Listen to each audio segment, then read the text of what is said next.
This is the last place anyone expected the truth to be found.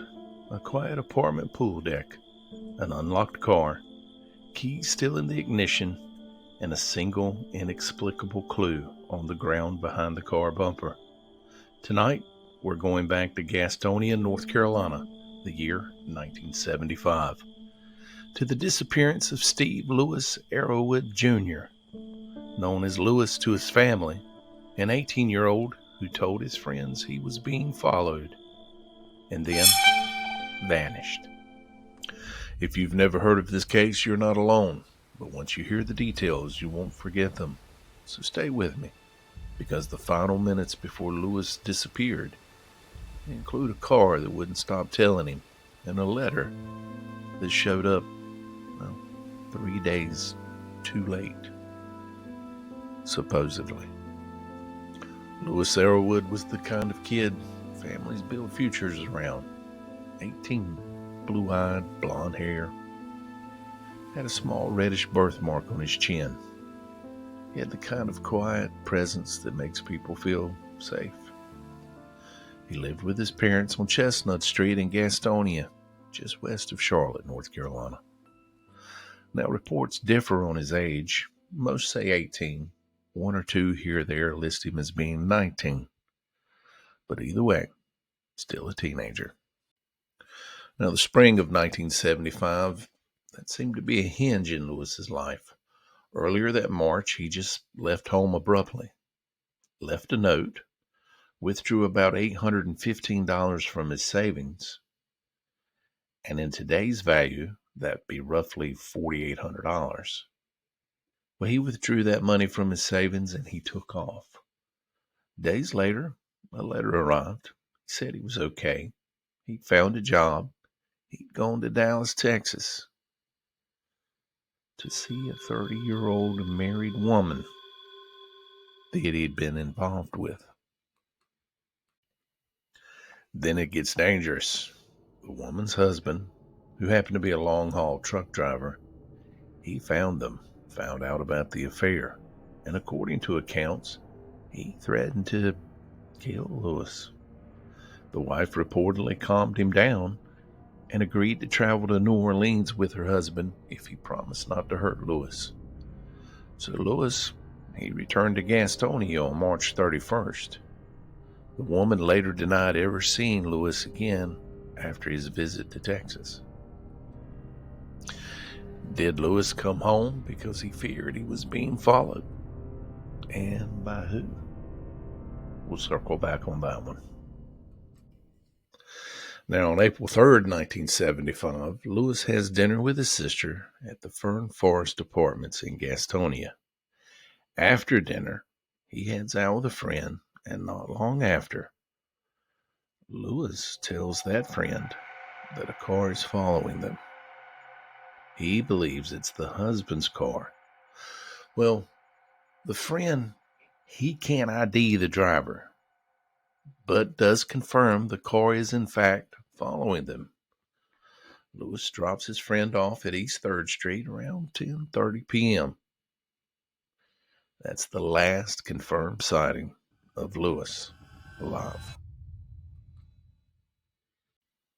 But here's a detail that I just find strange. A letter postmarked from New Orleans arrives on April the 7th, 3 days after Lewis disappeared.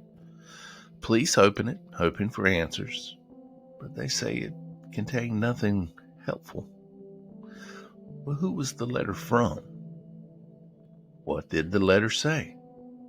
Why then? We're going to talk about that because timing is everything in this case. Quick gut check. What's your first theory? Jealous husband rage? Voluntary disappearance? Or maybe something else entirely? Drop your take in the comments. We'd love to hear from you.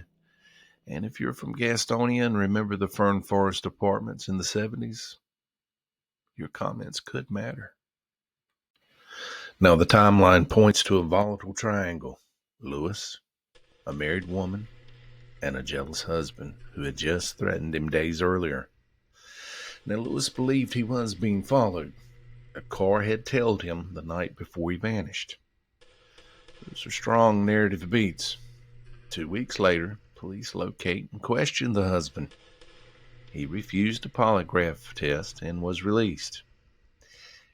This man has never been publicly identified, so we can't name anyone here. No charges filed. Case goes cold.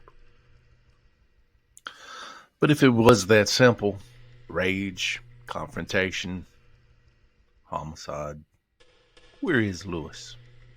The car's left open. There's no cleanup, no ruse, just messy abandonment.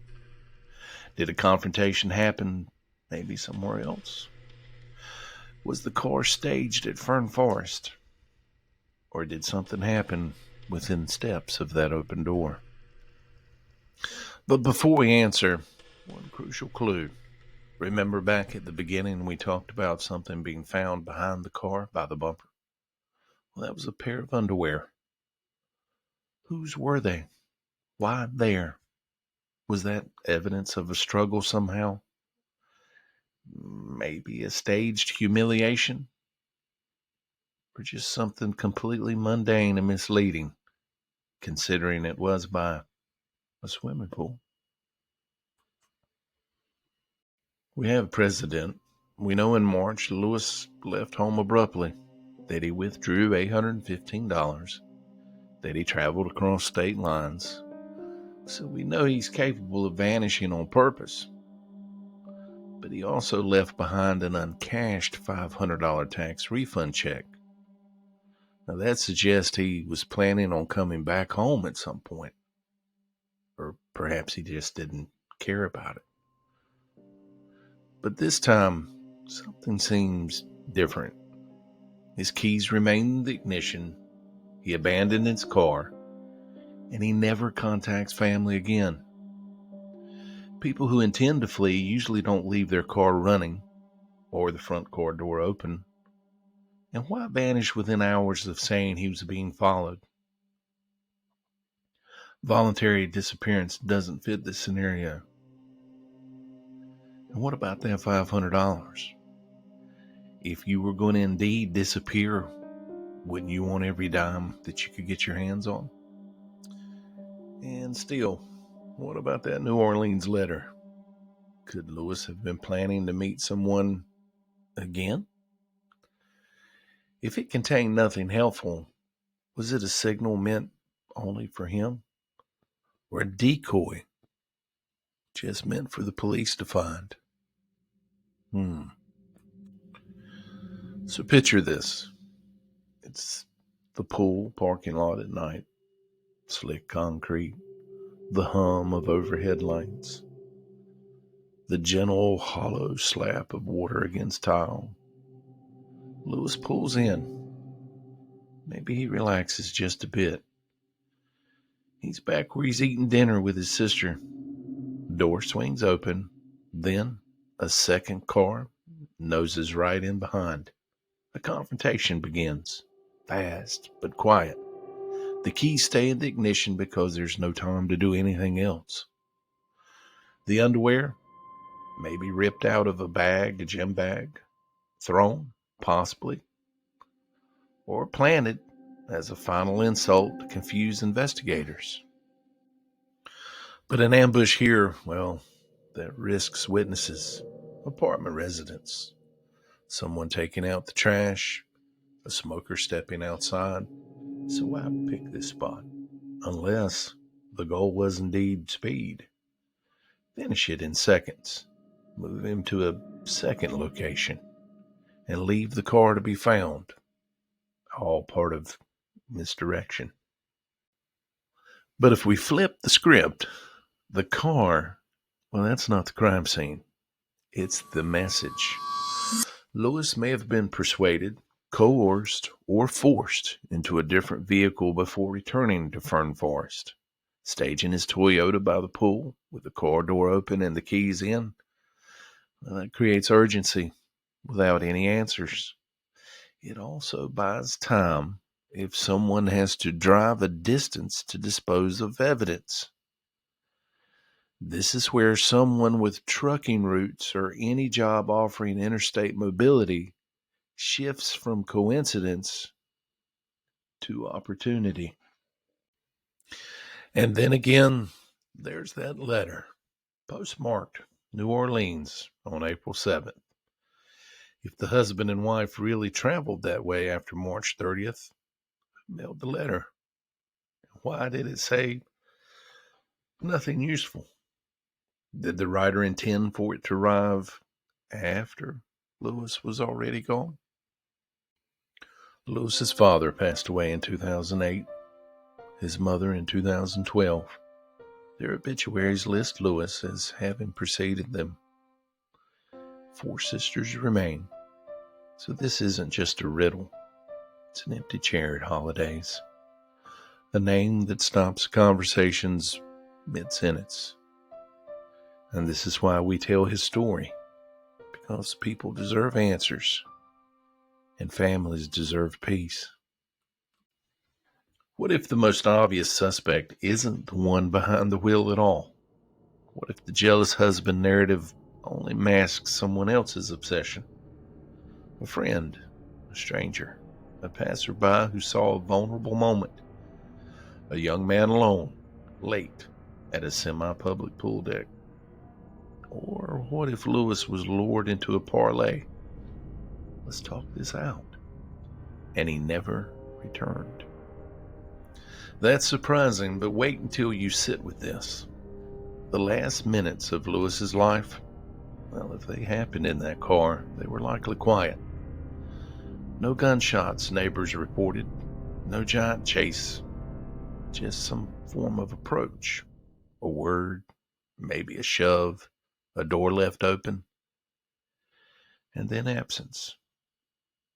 Often the scariest crimes, they are the ones that no one hears. So again, if you're listening in or around Gastonia, North Carolina, did you ever hear of a teenager who disappeared from Fern Forest Apartments in the 70s? Any talk about a truck driver who came through town around that time? If you know something, no matter how small, come forward. The Gastonia Police Department phone number is 704-866-3300. If you have any information about this case, please come forward. Lewis Arrowood should have had a lifetime ahead. Instead, his story is just a set of questions waiting for a voice. If you can be that voice, be it. If this episode moved you, share it, rate it, leave a comment, but most importantly, take time to realize Lewis was a real person, and his family is still searching for answers.